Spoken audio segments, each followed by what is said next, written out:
कानपुर देहात जिले से 10 किलोमीटर दूर दमादनपुरवा गांव है। जी हाँ, आपने बिल्कुल सही सुना, दमादनपुरवा। क्या लगता है इस गांव में सिर्फ दामाद टाइप के लोग रहते हैं? आइए सुनाते हैं इस गांव की मजेदार कहानी। इस गांव में कुल 70 घर हैं। इनमें से 50 घर दामादों का है, जो पड़ोसी गांव सरियापुर के दामादों के हैं।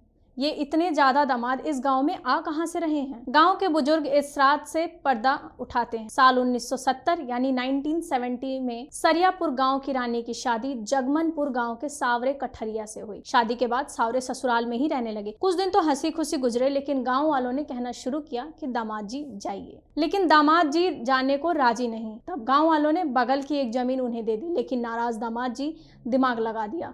खुद बसे तो बसे 4 दामाद और बसा लिए।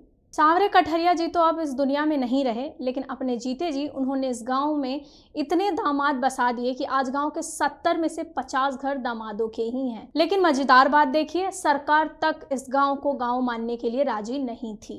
साल 2005 यानी 2005 तक यहाँ 40 दामादों के घर बन चुके थे। इसलिए आसपास के लोग इस गांव को दमादनपुरवा कहने लगे। लेकिन तब तक इस गांव का यह नाम सरकारी कागजों में रजिस्टर्ड नहीं था। 2 साल बाद यानी 2005 के बाद 2007 में इस गांव में एक स्कूल बनाया गया। उस स्कूल पर गांव का एड्रेस दमादनपुरवा दर्ज किया गया और अब तो सरकारी कागजों पर भी इस गांव का नाम दमादनपुरवा रजिस्टर हो गया है। इस गांव के सबसे बुजुर्ग दामाद राम प्रसाद हैं। इनकी उम्र करीब 78 साल है।